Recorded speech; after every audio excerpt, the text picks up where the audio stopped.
call for the pledge. If you'd please stand.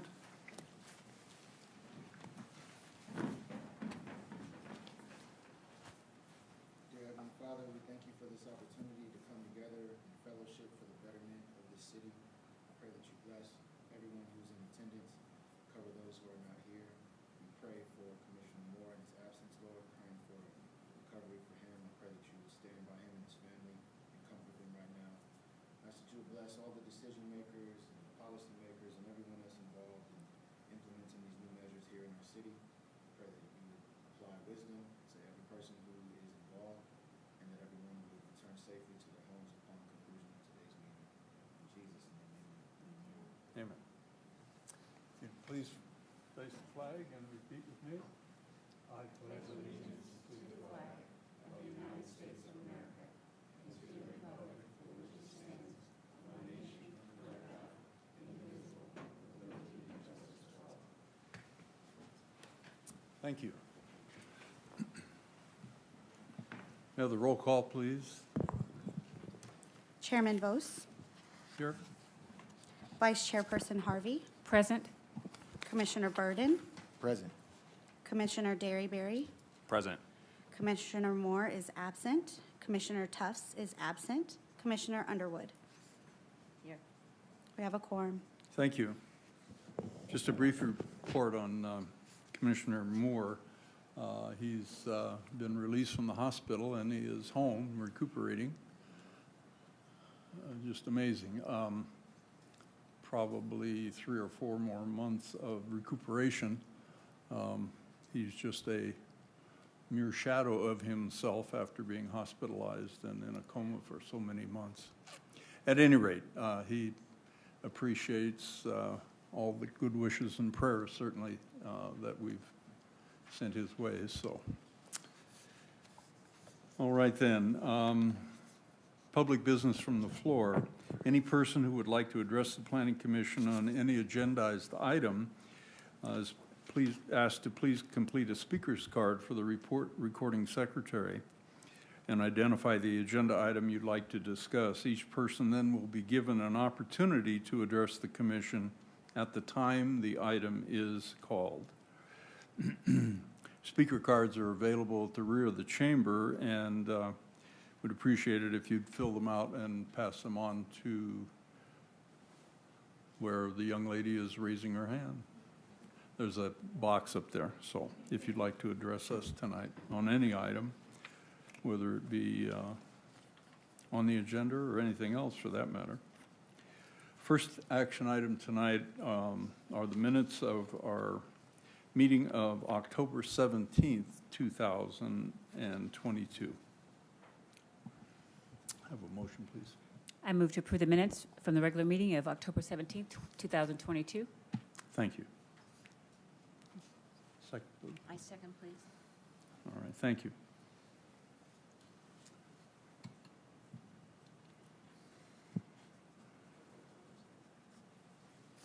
All right, then it's been moved and seconded. Any further comments? Please vote.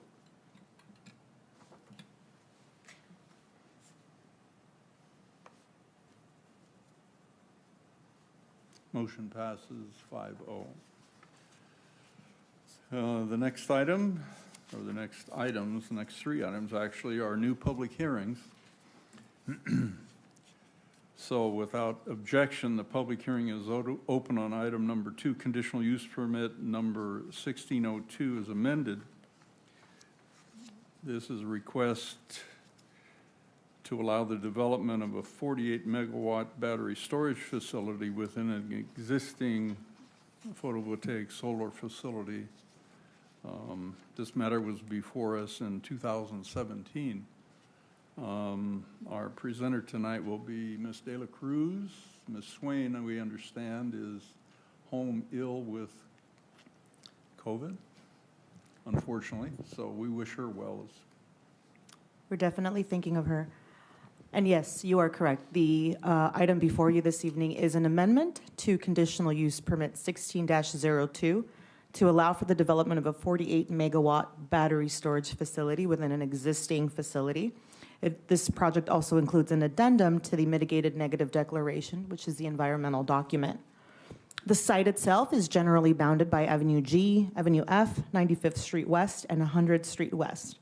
The proposed battery storage would occur on approximately 5 acres of the 307-acre site.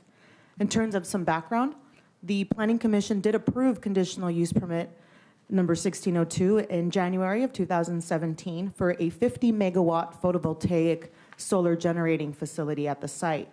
The decision was appealed to the City Council in March of 2017, and the City Council upheld the Planning Commission approval, ultimately resulting in the approval of the facility. The facility itself has been constructed and is currently operational. The proposed battery storage facility will be used to provide flexible peaking capacity by storing surplus energy and to bridge gaps by discharging the stored electricity in the batteries into the grid when electricity demand and pricing is high, helping to maintain grid balance and reliability. The proposed project complies with all requirements of the Lancaster Municipal Code, and all findings for an amendment can be made. Staff recommends that the Planning Commission adopt Resolution 22-29, approving the amendment to CUP 16-02, and approve the addendum to the mitigated negative declaration. The applicant is also available here this evening, should the Commission have any questions. All right, thank you. Do you have speakers on this item? We do. There is one speaker. Okay. We also have correspondence we received today, late today, actually, but today. One item, let's see, was sent today by Ms. Bailey. Apparently it was received on Friday. We got it today. And then there was a correspondence received today from Ms. Nelson, I believe. Right. Is that correct? That is correct. That's Mary Lou Nelson. All right. Now, here it is in the last portion. Anyway, thank you for that correspondence.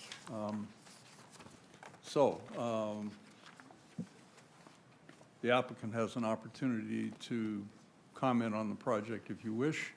You don't have to, obviously. You will have an opportunity to rebut, however, if there are folks that raise issues that you would like to address. So could we hear from the speaker, please? Jennifer Bailey.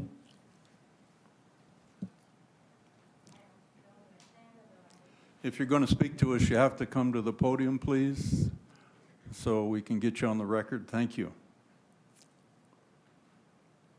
Besides that, I'm hard of hearing, or hearing impaired. Or hearing impaired. I know you must, I saw your lips moving, but I didn't hear what you said, so go right ahead, please. This is my first time ever doing this. My name's Jennifer Bailey. Well, don't be nervous. I've been a resident 49 years. I moved out to Antelope Acres to get away from everybody and everything. And I have now been surrounded by solar fields. I've sent some pictures in to show fires we've had, where we've just, the wind, the actual dust. I can stand out my back door. One side is completely brown out, and it's a beautiful desert over here. I'm just concerned with this situation, seeing that we had a fire November 19th, excuse me, not November. I sent it April 14th, 2019, and it was in a switching station, and it was right behind my house. And we were all concerned, and I was told that the fire department can't go out there and put it out because it's hazardous material, and they're not allowed to do that. It needs to burn out on its own. So we're now going to put this closer to our homes. I have 5 acres out there. I've already put out 3 fires myself with my tractor, because where you're planning on putting this station, we have a hoarder who keeps having problems. So I don't know what to say. I'm opposing it, and I want to know what their mitigation plan is for fires and how you're going to protect my property. And we have livestock out there, so how are you going to give us enough time to get out of there? So I guess that's. May I ask you where your property is located? I'm on F and 93rd. I have 2 parcels in the region. Avenue F and 93rd, Yes, sir. about a mile and a quarter north of the proposed development. Approximately. But All that's right, where we thank had you. that's where we had our first fire in 2019 that just burned out. I just want to make sure we know where your property is located. Yes, All right, very good, thank you. That's it? I guess that's it. All I right, don't thank know you. if I'm supposed to stay. Have any other speakers? No other speakers on this item. The applicant care to respond?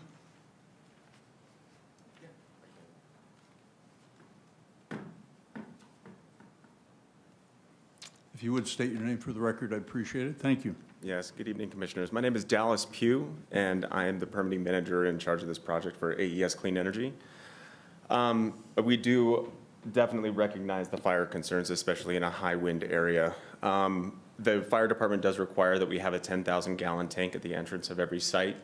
Unfortunately, with a lot of these electrical burns, obviously water and the electrical fires don't mix very well, so a lot of the equipment is designed in a way to let it burn out before it spreads any further. And then we have those 10,000-gallon tanks to make sure that any vegetation around the equipment is protected and the fire doesn't spread.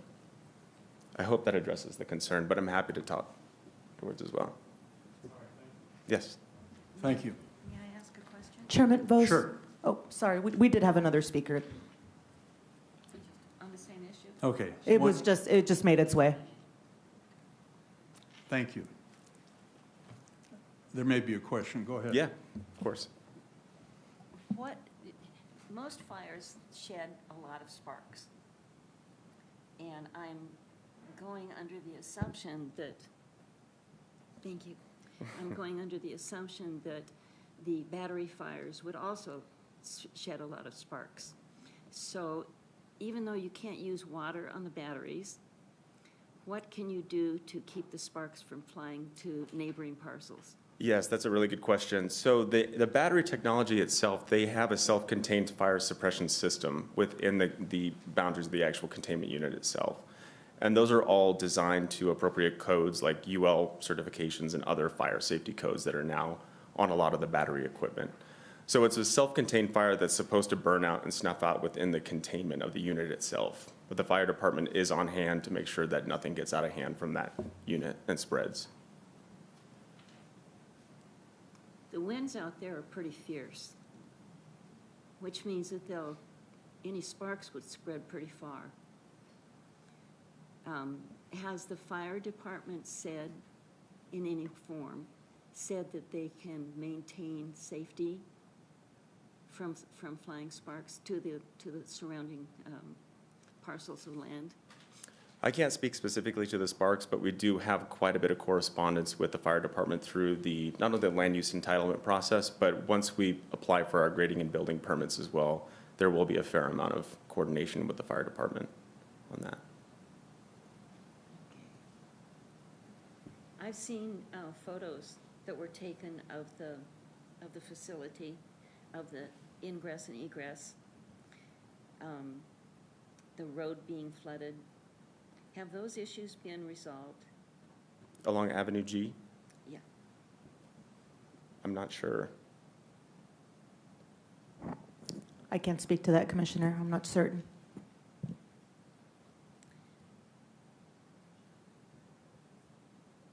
Can we ask one of the tenants of that area? I didn't hear what you said, but if you said, can we ask, you can ask anything you want. Okay. What has been your observation about the condition of the roads and the water courseways?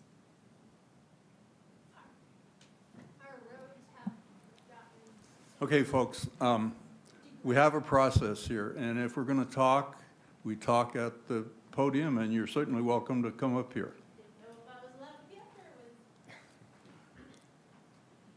The problem is that the voices don't carry, and so you need to be by the microphone. Plus, it becomes public record, and so we want to make sure we hear everything everyone has to say. So if you, right at the microphone, there you go, perfect, thank you. Go right ahead. So I'm not assuming that you've seen the photos that were taken a few years before you moved out there. But I'm wondering if the roads appear to need mitigation, or if they look like they've been recently flooded. There have been flooded roads out there. There has been mitigation, but it's been spotty. So, but not to the level of those heavy trucks that are out there destroying our road. So, no, I have not seen mitigation from the solar companies. I have seen it from the city, but sporadically. So when you say damage to, quote, our roads, is it your road to your piece of property? Is it the public road? Is it the egress and ingress, ingress and egress to the facility? The Avenue 90th, where you egress, I guess you would say, because there's big potholes on that road. And then as you go down Avenue G, there was some issues over there and flooding. I haven't been there in the last day or two, but we've got huge potholes. And, you know, that's fairly new. I've been out there since 2017. They've just gotten worse, I guess. That's all I can say. Is that- Commissioner Underwood, I'm sorry, to go back just to the comment you made earlier, the majority of roads in this general area are not within the city's boundary. Right. They're located in LA County, so if there are some areas with potholes, they could in fact be outside of the city's jurisdiction. That's actually the next thing I was going to ask. Thank you. So it sounds as though notification needs to be made to the proper authorities, depending upon which road. Yeah. It's just the big trucks on the roads. I mean, there's nothing going to fix that. They fix it, look at Avenue F. They fix it 1 week, constant, then they move to the next road, that road gets damaged, so. But I did have a question before I stepped off the podium in reference to the fire, if that's possible. And I wanted to have him explain thermal runaway and how you guys are controlling that, because I know batteries We have can't their hear you. own We can't hear suppression. you. I'm sorry, thermal. It's called thermal runaway, and it's a problem with solar batteries. It is across all batteries. It doesn't matter how good or how bad the battery, they all have the problem. They have runaway where they overheat, they catch on fire. That's what they're designed to do. But as you said, a spark, one spark, it doesn't take much, a tumbleweed out there, it's a bad day. And like I said, I've put out 3 fires myself with my tractor. You can talk to the actual fire department. I've done it. You know, I've had 5 brain surgeries, okay? I'm sorry if I'm having a tough time up here. This is not easy for me, but You're doing fine. and I'm 100% disabled veteran. And I finally got into a place where I was comfortable. And we're not even getting, you guys are selling our land and our property, and we're not even getting a kickback or put us on the grid, for God's sakes. I mean, I look at my property now, I am now in the middle of a power grid. And you guys want to tax the hell out of me. And I'm just, you guys got to give somewhere. That's all I got to say. You got to give somewhere. You got to quit taking from us. Thank you for your comments. Thank you.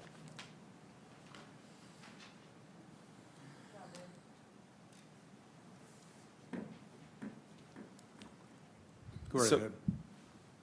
Yeah, with respect to the thermal runaway, I'm actually not qualified to speak to that. That's more of on the mechanical side. That all I know is that there are systems to address the mechanical or the thermal runaway, but unfortunately, I can't speak to the details of that system myself. All right, thank you. Yeah, I apologize. I do have a question with regard to that, because I was a part of this body 5 years ago when this came before us originally. And if I'm not mistaken, I was probably the only dissenting person that sat in this body because of some of the same concerns that were addressed here tonight. I would have expected some of these things or issues or concerns that were raised 5 years ago to perhaps been resolved, or to have some sort of strategy, some sort of path in order to sort of mitigate some of the things that have been raised here tonight. is there anything that your organization is looking at in order to make the residents out there feel a little bit more at ease? It sounds as though it's the same issues that I heard 5 years ago. Some of the same concerns. I would have hoped that we would have heard something different, something that had been corrected. Yes, well, we do try to reach out with community benefits to the community as much as we can. I was not with the company 5 years ago, but I do know that we do have stakeholder relations that do regularly reach out to the community and try to get an idea of what community benefits we can bring to the community when we build there. So that's road improvements or any other contributions that we can make. Okay. I'm sorry. Go ahead. I understand there's a town council out there. And so what has been their response to you when you've reached out? That's Antelope Acres Town Council, correct? Yes. Yeah. We used to have regular quarterly meetings with Mary Lou to understand what the community's concerns were and how we can address the community's concerns during the initial phases of the design, as well as community benefits that we can contribute as we're building. We continue to reach out to Mary Lou and the Antelope Acres Town Council, even with our projects in LA County. So, but they echo a lot of the exact same concerns that we're hearing tonight. So, yeah. How many acres are currently constructed on your site here out of the 307 you guys have? I think it's 370 total and 5 acres are not. So we would just be developing the 5-acre piece, which was the laydown yard during construction, so it's already disturbed within the fence line of the property. So the rest of the entirety of the rest of the property is already developed? Correct. Solar arrays. Has been for 3.5, 4 years. Correct. So the disturbance of the soil relative to the solar operation is for maintenance, periodic maintenance on the equipment. Are you aware of any fires that have taken place on that 300+ acre site? No. Are we aware of any fires that have taken place on that site? Not at the site at all, sir. Okay. And the proposed developments on the south end fronting G, so it would be this, roughly the southeastern 5 acres of the 300 whatever, approximately. And if I understood you correctly, that's the previous laydown area? Correct. Okay. Thank you. You had some more questions? Go ahead. Sorry. We have a second letter from the town council itself. Right. Is this the proper place to address that? Well, the letter is sent to us. If you care to comment on it, it's entirely up to you. There's no speaker that I'm aware of relative to that letter. But you certainly can make whatever comments you choose. I'm new at this. We have a request from the town council out there, and they raised the issue that there wasn't proper time for response to notification, and so they're requesting that this be delayed for a period of time. I'm not sure exactly how long that would be, but Yeah, I read the letter. Staff will comment on that when we get to that point. Any other concerns relative to the town council's letter that you have? no, I think that was the only issue. Okay. Ms. De La Cruz, if we do have another speaker, all right, let's hear from that other speaker, and then we'll proceed on with our questions. Thank you. Joshua Murphy?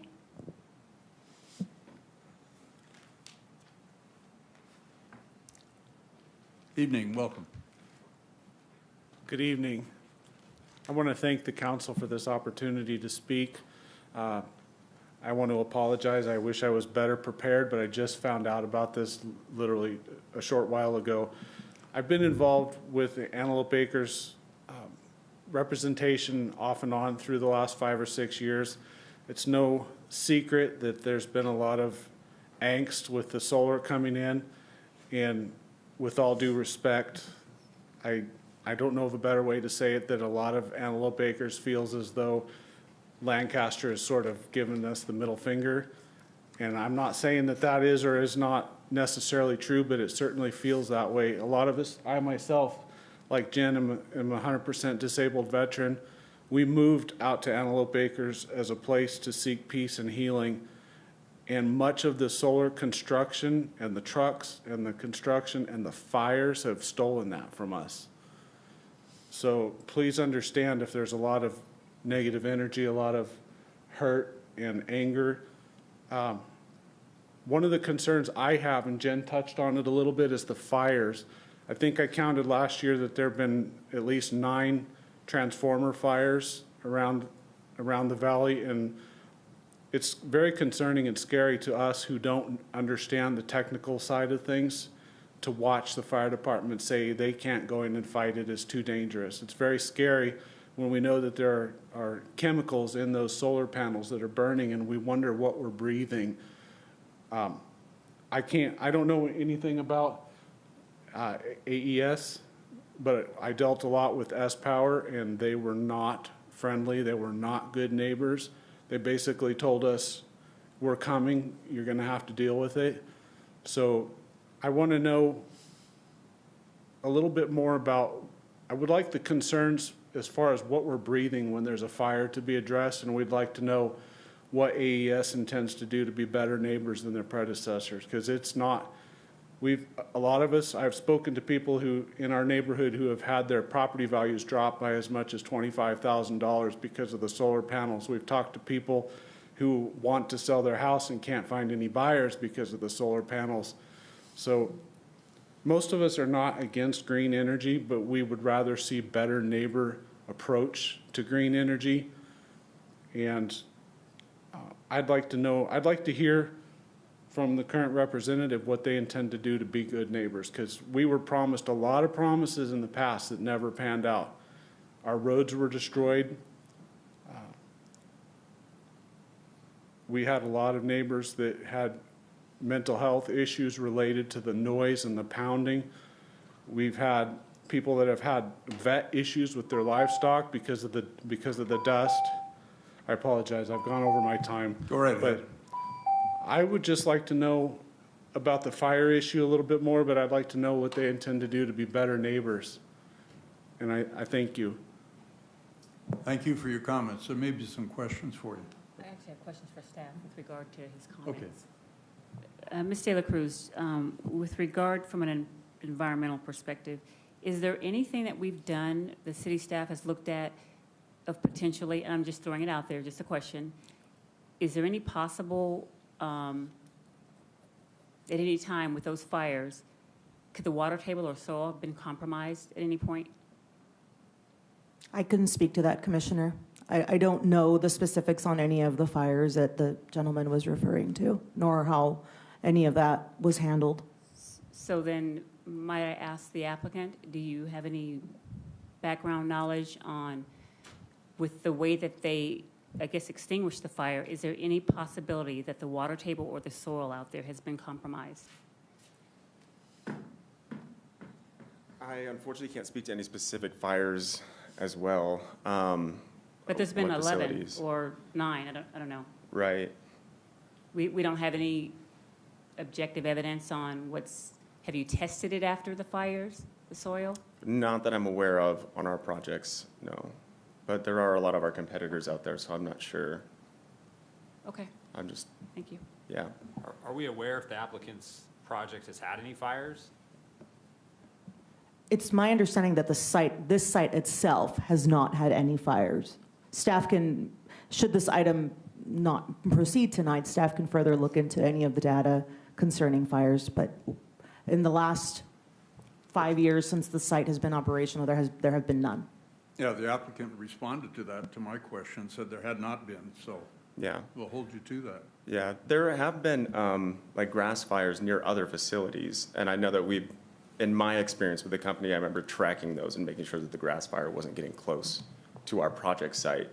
But that's honestly the only thing that I can think of on the top of my head, but we can certainly dig in and get Well, those specifics. The development standards that this commission and the planning commission, as well as the city council, have imposed on solar facilities, you know, this was one of the first principal development of solar facility in the valley. This was one. And we spent a couple of evenings with, well, only Vice Chair and I were on the commission at that time.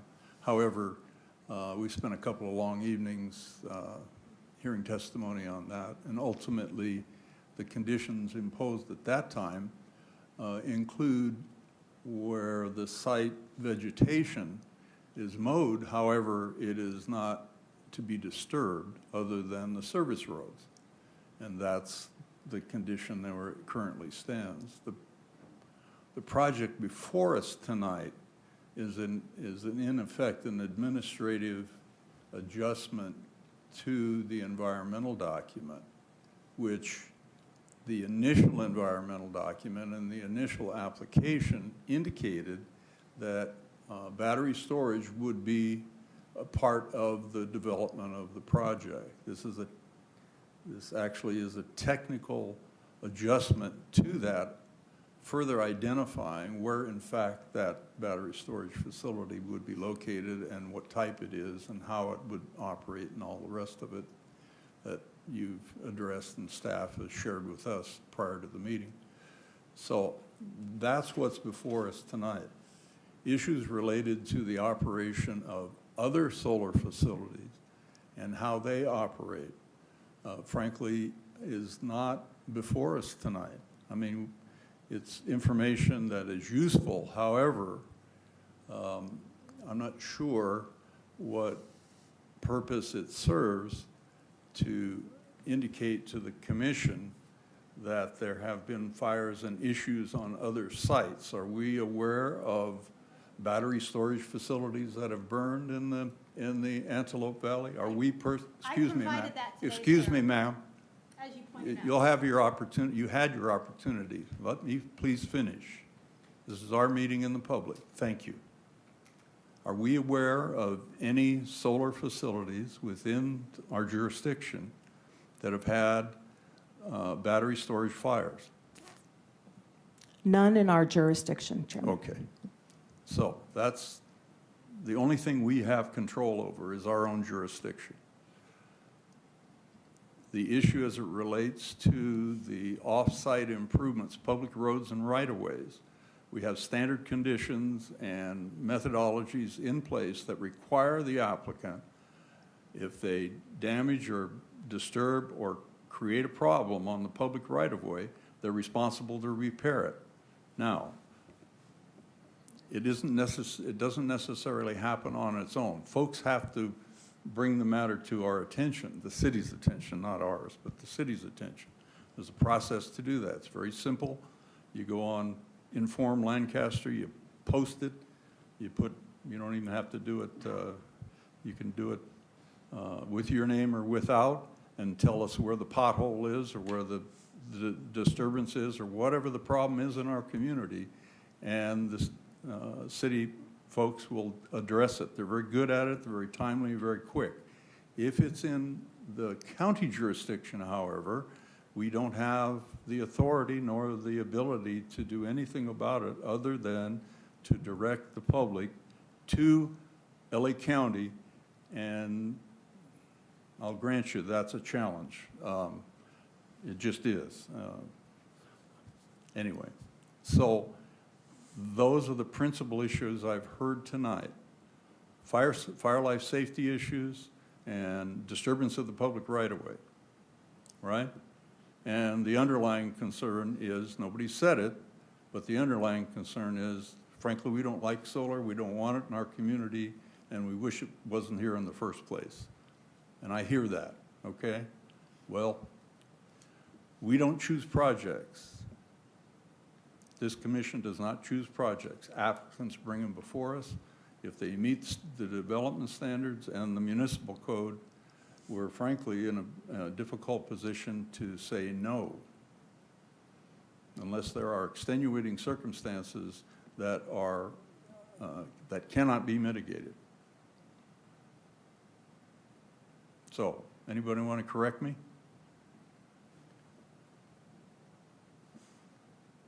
Okay, that's where we stand. So, there was another gentleman, no, you've already spoken? Okay, do you care to make any further comments, sir? No further comment. Okay, thank you. All right, thank you, folks. Excuse me, as you pointed out. Thank you, folks. As you pointed out earlier, you got a late email that was from me because I was having trouble, and there was photos attached, and there was a fire in there. Okay, thank you. So, anything, okay, so we have comments and questions for staff, certainly. Go ahead. Go ahead, Ms. De La Cruz. I think the first question that was on the table was Commissioner Underwood's question about the noticing. I had a conversation with Ms. Nelson today, and her concern was the noticing timeline. We met and fulfilled the legal obligation to notice the project 10 days prior to the public hearing. Ms. Nelson expressed her concern that that was not enough, in her opinion. However, that is the legal timeline, and we fulfilled that timeline. With respect to the comment that the email was incorrect, that is also correct. My email was incorrect, which was at the very bottom of the public hearing notice.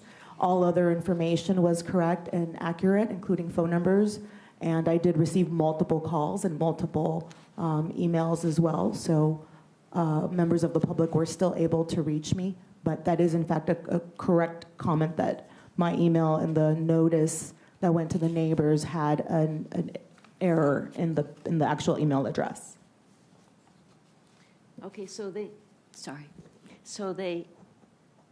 effectively received notice in time. Correct. Okay, then it's not an issue, huh? Correct. Thank you.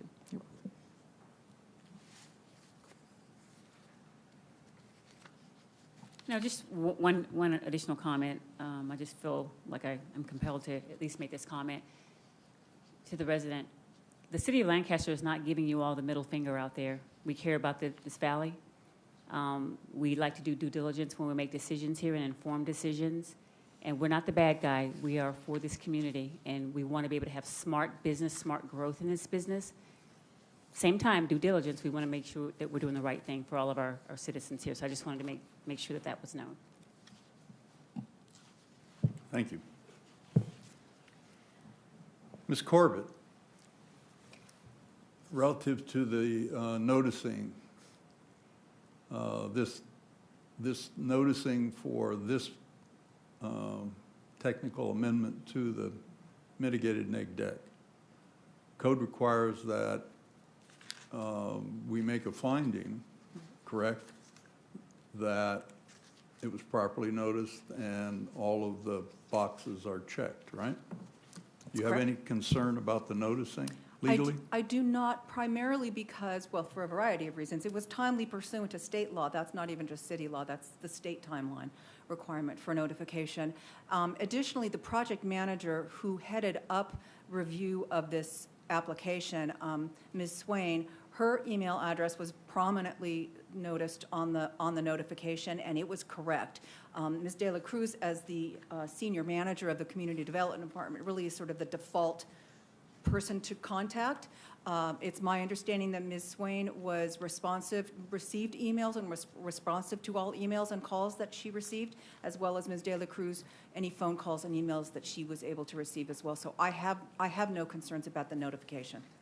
All right, then what about the comment relative to a member of the public, actually Ms. Stout, who we know certainly, was unable to access the documents until Friday? Close of business. I know what the answer to that is. Actually, the public sharing of the agenda with all the pertinent material is by statute required to be published by close of business on the Friday prior to our Monday meeting. And it was actually published on Thursday prior to the meeting. That's when all of us receive it. So we spend our weekends reading all of the material, or some of us spend our weekends reading all of the material. I certainly do. And familiarizing ourselves with applications as they come before us. We also interact then with staff over the weekend. Isn't that correct, Ms. De La Cruz? That is correct, Chairman. Yeah. So I just want folks to understand that we do pay attention to what's going on, and we try to be as best informed as we can relative to these proposed developments that come before us. So is there anything we've missed that has been raised tonight that needs attention beyond what we've discussed? No, I believe that this has been appropriately and satisfactorily handled, notified, the agenda posted, the documents associated with this agenda item posted in a timely fashion according to the statute. I recognize that for the citizenry that aren't part of the Planning Commission and don't do this on a regular basis, reading through voluminous documents over the weekend does feel like there's not enough time. It's unfortunately, that's just the way the process works, and this is statewide up and down the state. It's a very tight timeline of necessity because there are so many items that come before a commission such as a planning commission. So, you know, I do know that citizens are welcome to avail themselves of being put on lists for notification for certain kinds of items. I would imagine that the Town Council of Antelope Acres keeps a very close eye on the agenda, and so are aware the moment it's posted and the documents are available that they can download them and review them immediately. All right, thank you. Of the testimony we've heard tonight and the questions that have been raised by the members, what value would it be to continue this item until December to respond to anything that we haven't responded to? Is there anything that we would gain by that? Is that We- for me we, or the Ms. De La commission. Cruz? Is that question for me or for Ms. De La Cruz? Whoever would like to answer it, maybe probably both of you. From my perspective, and I think you summed it up quite succinctly, Chairman, when you talked about what the original CUP approved, and it included approval of the battery storage facility. It was just the specifics of it that were yet to be determined. So this actual facility has already gone through the process, including the appeal process. I think there are some tangential issues, and I think that we should approach them not from the CUP process, but from the code compliance process. So we're talking about the infrastructure, you know, the roads, et cetera. That's sort of a different enforcement path than this. I think you've dotted the i's and crossed the t's, and I don't believe that there's any need to continue this item. You mentioned code enforcement, and that's a shop that you get to oversee from time to time, right? That's correct. And as a matter of fact, I reached out to Ms. Bailey and gave her my contact information. She mentioned that there's a neighbor hoarder, and so that's something I want to pursue with her because we take those kinds of issues very serious as well. Definitely, thank you. Ms. De La Cruz, anything to add? Nothing to add, Chairman. I echo Ms. Corbett's sentiment and comments. All right, thank you. All right, Yeah. then, members, anything make a further? Go comment? ahead. Being new here, relatively new, there's a lot that I haven't yet learned about processes. One of the things that I was concerned about, that of course isn't part of this packet, but I was concerned that maybe we might need to be more available as a city, more able to listen to your concerns, maybe some processes so that publication of processes so that you know what to do, who to call, et cetera. I think my questions have been answered. The processes are available. The people are willing to help, which you saw tonight. And what seems to be a single point major problem is actually several points, because it's not just this particular project. And so when something happens, it might be helpful for you guys to contact the city and find out if it's the city's project or if it's somebody else's. And then you'll know who to contact to get the problems resolved. So I wish you the best of luck with that. I mean that seriously. Thank you. Members, anything further? No? All right then. So it's appropriate then to close the public hearing without objection and consider a motion. Chairman, I'll move that we adopt resolution number 22-29, approving an amendment to the existing conditional use permit number 16-02 to allow for the construction and operation of a 48-megawatt battery storage facility within the existing photovoltaic solar facility, and adopting the addendum to the initial study mitigated negative declaration which was approved by this commission on March 14, 2017. Thank you. Have a second, please. Second, please. Thank you. Thank you. Anything further? Please vote.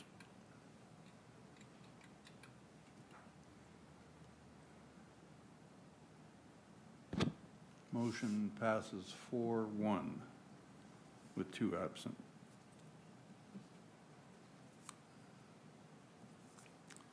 All right, thank you, and good luck with your project. All right, the next item is conditional use permit number 22-06, which is a new public hearing for a pylon sign adjacent to the Kaiser Permanente facility. Ms. De La Cruz, is this yours again? It is me again, thank you. This is a request for a conditional use permit to allow for the construction of a Kaiser Permanente pylon sign up to 25 feet in height.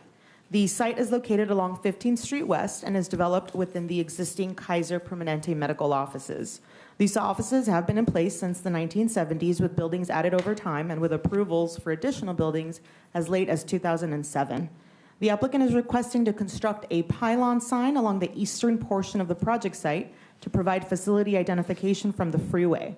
The proposed pylon sign would be white with blue letters spelling out Kaiser Permanente with the traditional Kaiser logo at the top of the sign.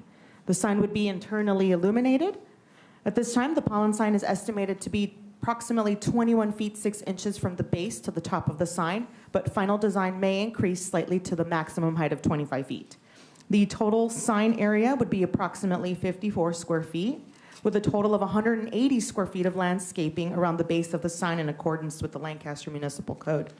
The code allows one pylon sign for sites with a minimum of 150 feet of frontage along major arterials, and limits the height of pylon signs to 12 feet or less without a conditional use permit. The project site is permitted to have a pylon sign due to the length of the frontage on both 15th Street West and the freeway. However, the requested sign is up to 25 feet, which requires the approval of the conditional use permit. The proposed project complies with all of the requirements of the municipal code, and all findings for a conditional use permit can be made. And staff recommends that the Planning Commission adopt Resolution 22-23 approving the conditional use permit. The applicant is also here tonight, available if the commission has any questions. Thank you. Thank you. Do we have any speakers on this? No speakers on this, Chairman. No speakers, okay. Questions, members? Nope. No? All right. So the copy is only on the south facing of the sign? It's not on the north facing? It's only on one side? I do believe it's both. Mr. Arango, could you speak to that? I'm deferring to the applicant, Chairman. Oh, okay. Hi, Eddie Arango, Kaiser Permanente, Senior Land Use Manager. Thank you for hearing this case. Yes, the copy is right now currently on both sides of the pylon sign. Majority of the visibility really is going to be from the direction of traffic, but it is to allow enough anticipation for folks who may not realize the address of the site to access and exit the freeway. So what's before us is only the pylon. However, there's an additional sign that's going on the parapet of the north building, Yeah, that's part of a upgrade, I think, of the existing. but that's not before us. That's not Correct. that doesn't require a conditional use permit. All right, thank you, sir. Thank you. Yes, I do have a question, and perhaps this is more for staff.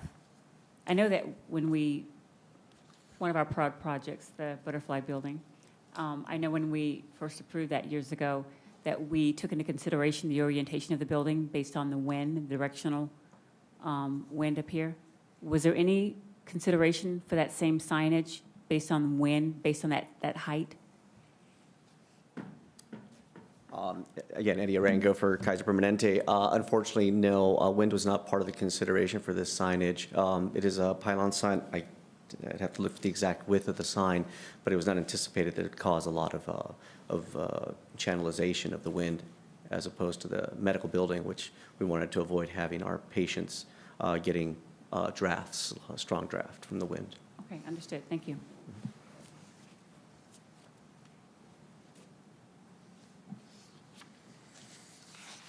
All right, then, anyone else?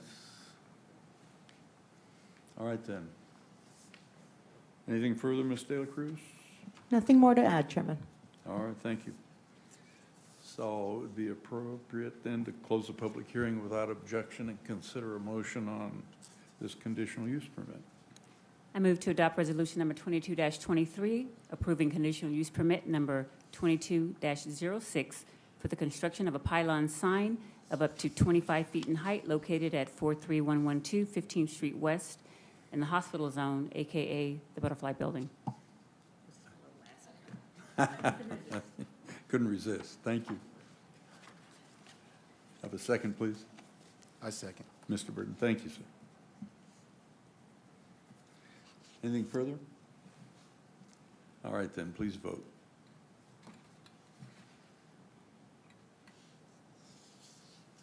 Motion passes 5-0.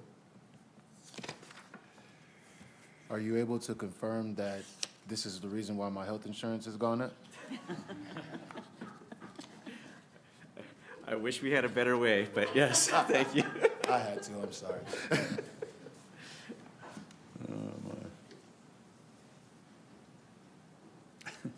No strike, though. No strike this week.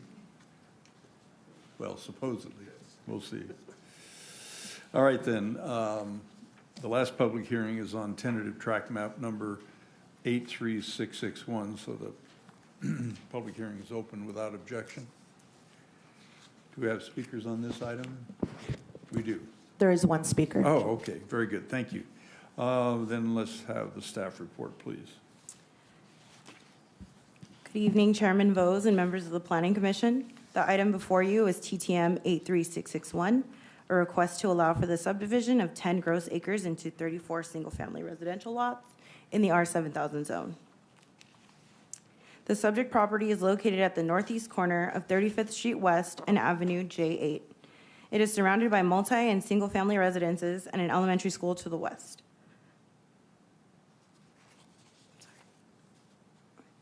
The elevations and floor plans for the proposed residential lots would be reviewed and approved by the Community Development Division prior to issuance of any construction permits for compliance with the design guidelines and Lancaster Municipal Code. With that, staff recommends that Planning Commission adopt resolution number 22-32, approving TTM 83661 and adopting a mitigated negative declaration. This concludes staff presentation. I'm here, and also the applicant if you have any questions. Thanks, Ms. Garabay, appreciate it. Ms. Alvarado was the presenter on this matter tonight. Unfortunately, and we offer our condolences to her and her family. Her father passed away recently, and so that's why she's not here tonight. So, we have a speaker on this. Yes, Chairman, that's John Christensen. Mr. Christensen, welcome. Thank you. Thanks for listening, for letting me get up here. I'm live in that area, and I'd like to say that 34 additional homes with an entrance point will cause major traffic disruptions. You'll have 34-plus people getting up in the morning, go to work, and they'll be right out there where the buses are coming in, and kids got to cross the street. And then they will have to go either left or right to all stopway intersections, especially J8. And J8 is already backing up in the morning. And let's see, I'd like to know if the projected traffic was based on flow when it was multi-lane, or any if not, because that area went from 4 lanes to 2 lanes about 3 years ago. And I'd like to know if that was factored into the proposed traffic coming through there. And also, when you pave all that area in that land, the water's got to go somewhere. And J8, J6, and 35th flood through there all the time. So that's just going to add to the problems. I think that one entryway it's just going to be a killer. And I think the whole thing needs to be reconsidered. And we did receive your letter, for the record, outlining the points you just made. Yeah. And we appreciate that. Thank you. Also, fire response through there, with 34 houses with 1 entrance in and out, I think it's going to be an issue too. You do understand the property is zoned for the purpose that the applicant has made on this project, similar to all the adjacent properties, right? Right. Okay. We'll ask staff to respond to your questions. Do you have anything else you'd like to share? Just that I think that single entrance and exit is just going to be a big problem. So what was your proposed solution? They can get out on J8 or a J6.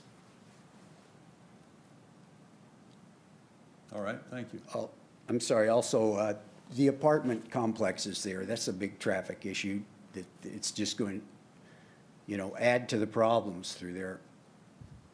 Well, our governor has said we're all going to be using public transit, right? So there won't be any traffic. Right. You believe that, don't you? Yeah, yeah. Sure. I sure do.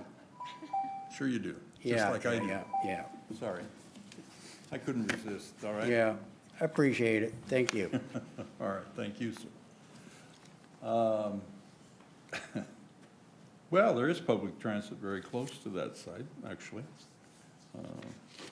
at AVC in a couple of locations. So the points Mr. Christensen raised relative to traffic, as well as some of the mitigation measures that were listed in the proposed mitigated neg deck. I had raised a couple of questions about that, but maybe our traffic engineer can address those concerns that he raised. Yes, good evening, Commissioner and Chairman and Commissioners. Regarding the access to the site, I'm a little bit, I don't quite understand your declaration that there's only 1 entrance, because on the site plan, there's actually 2 entrances on and off J6. The development is in a U shape, so there are 2 entrances off J6. From J6, you can also go over to 35th Street West and 32nd Street West. So there's actually multiple access points to and from the development. City code does not allow direct access from either major or secondary arterials. J8 and 35th Street West are both considered secondary arterials. So the city, in the best method we can, if an alternative entrance is available, will restrict access from arterials to avoid issues with vehicles slowing down on arterial streets, specifically vehicles trying to cross traffic, leaving a development across lanes on an arterial street. So in this particular case, with the access points being off of J6 is something that does follow city code. Additionally, the size of this development does not meet the city's threshold for traffic analysis. It doesn't generate enough traffic, either during the peak hours or through the daily number of traffic trips to meet that threshold for a traffic study. So we didn't specifically analyze any particular impacts that this development would have on traffic in the area. We do understand that it would add some incremental traffic, but we don't feel that it would add enough traffic to be a significant increase or cause a significant impact of any type. So as far as the roadways that are out there, they're designed to handle the amount of flow that's out there.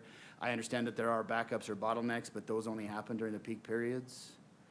Additionally, traffic for the school should be going around to the west side of the school, whether it be on 32nd or even on J6. So there really shouldn't be any school traffic that's stopping along. Parents drop off kids.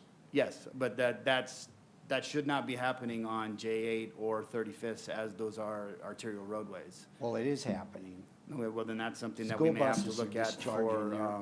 to speak with the school, to have, see if we can minimize those types of activities, because that is something that we don't want to see happen. The city is actually, as a side note, the city is actually going through a Safe Routes to School refresh, if you will, on talking to the schools on how they do access, ingress, egress, child pickup, drop-off, things like that. So I don't happen to know the specifics of that as far as where Westwood falls in that, but that, I believe it's one of the schools that will be addressed for that.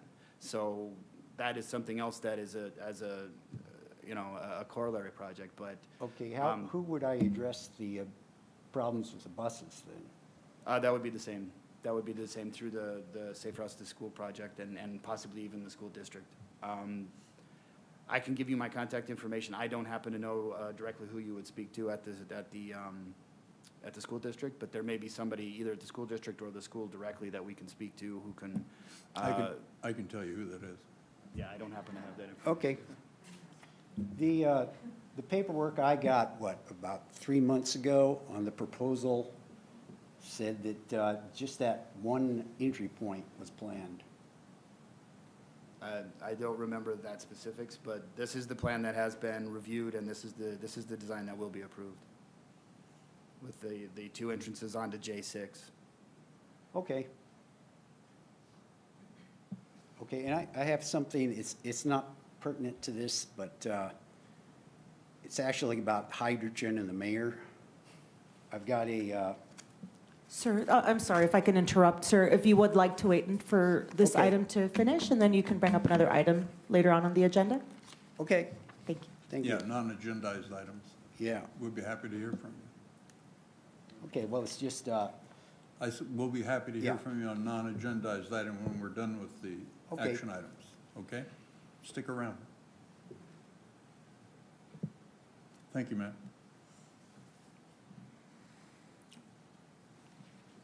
Members, questions from anyone? I noticed in the mitigation monitoring plan, there were a couple of items addressing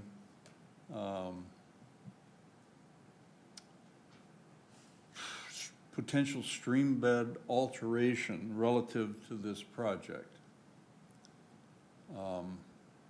The only thing I can imagine potential stream bed alteration would be within 35th Street West, because the site sits anywhere from 5 to 7 feet above grade of 35th, and you look at the track map, I mean, the finished floor against the street grade is 6 feet or so.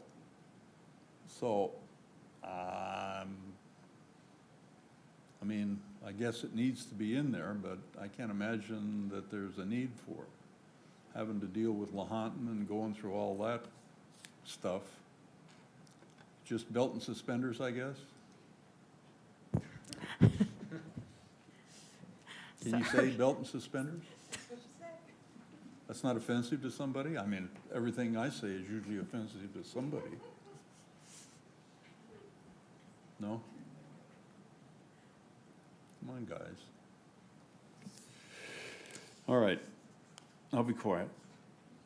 All right then, nothing further, Ms. Garabay, thank you. That's it? Yeah, Thank you. all right. So without objection, we'll close the public hearing and consider a motion.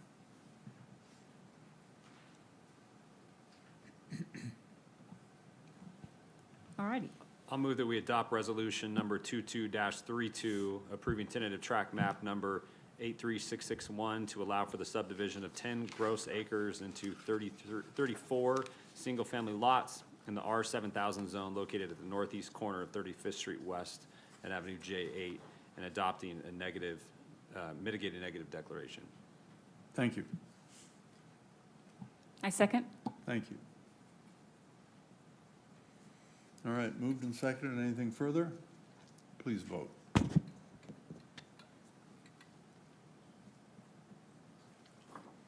Motion passes 5-0 with 2 absent. So that brings us to Ms. De La Cruz. Your announcements, comments, whatever? Thank you, Chairman. Just want to remind everybody that we have a meeting in December on the 12th versus the 3rd versus the 19th. Thank you, Heather. So we upped the meeting a little bit so that everyone can plan accordingly for the holidays. She's looking at me. No. I was perhaps getting ahead of myself. That works for me. I just need to soon discuss January. I have a business trip, I think, that's going to impede me from coming here. Thank you, Commissioner. That was my next comment, that January we would be doing the same and moving the meeting to the agenda review day, which would be January 9th. And the official meeting, public meeting, would be? The regular meeting would normally take place the 3rd Monday, which would be the 16th, which is a holiday. And then we normally, every year, we push it typically out. push it out. Just given the volume of the agendas, we've been Fourth Monday. pushing things a little. Correct, we would push it to the 4th Monday. Given the volume, our agendas are very full, and in an effort to not have multiple items on the agenda and be cognizant of everyone's time and evenings. So if we do the 4th Monday, Yep, doing the math, that's the 30th? no, 23rd. It would be the 23rd. It would delay applications Okay. if we did it That's that the way. day that I won't be available. But you won't? Yeah, I won't be available. Then that works out. She's going to be having fun somewhere. We're aiming for the 9th. Perfect. We're always Bury here. the lead. We're always here to make it work for everybody. So it's yay. We'll confirm the dates, but the meetings what's been happening is we've been using the regular agenda review day to hold a special meeting in place of the regular meeting. And we've only been holding one meeting so that everyone's time can be respected. And so far it's worked out. So we'll confirm dates, but just be on the lookout for an email from Heather, who has been very gracious in helping coordinate and work through that. And we are at the end of the year, and just happy Thanksgiving to all of you. And that's all I have for this evening. Thank you. Very good, thank you. Yeah, we can't change the dates because they're established by ordinance, so we have to adopt an action item to change the dates ourselves. That's the way it works, right? Unless, I suppose we could convince the city council to change the ordinance on. We could if the commission directed staff to look into changing. You got enough to do. That is also true. You got more than enough to do. Okay, commission agenda, anyone have anything they'd like to bring forward? No? Public business from the floor. Here's the opportunity now for the public to address us relative to any non-agendized item, whatever you'd like to bring forward relative to city business. We're happy to hear you. We give you 3 minutes each. So, Mr. Christensen, did you want to talk to us? Yeah. Welcome back. Thank you. First of all, I'd like to say I'm a big supporter of hydrogen. I think the city's going in the right direction to develop their stuff. And just as a coincidentally, you know, I check websites because I'm looking for a truck. But I found a complete hydrogen plant for sale. I got to just move it from Lincoln, Nebraska. The bidding is over in the 35th, and I brought the ad from the. Interesting, that, you know, we will have, we do have an application in process for a hydrogen facility. We're going to hear it in December or January or sometime? It's tentatively scheduled for December. It's scheduled for December, so it's a project on East Avenue M at 5th or 6th Street East, somewhere in there, I think, or 7th, whatever.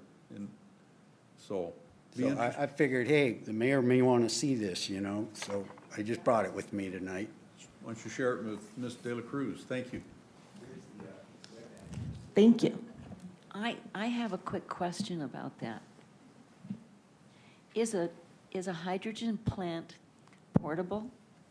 No, you're going to have to, it's all the machinery. It's probably mostly bottling it. You know, that stuff's got to be liquefied to get any mass so you can use it, put it in cars and stuff. So I think that may be what it is. But it says, I think it said they're actually creating the hydrogen, but, you know, they want to get rid of it. Maybe we can pick it up cheap.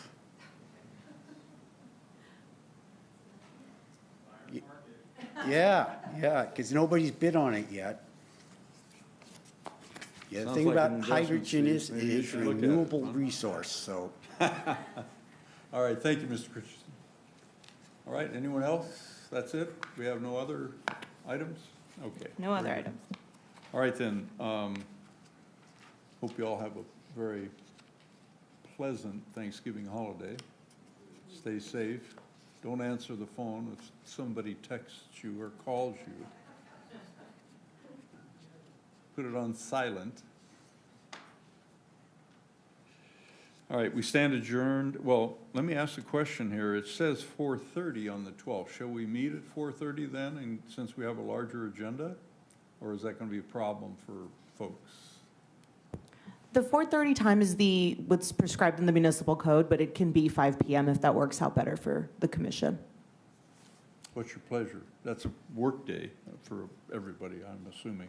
So 5 better than 4:30? 5 better for me. 5. Selfishly. Okay. Well, that's fine. We'll keep it at 5. All right then, so we stand adjourned until December 12th at 5 PM here in this chamber. Happy Thanksgiving, folks.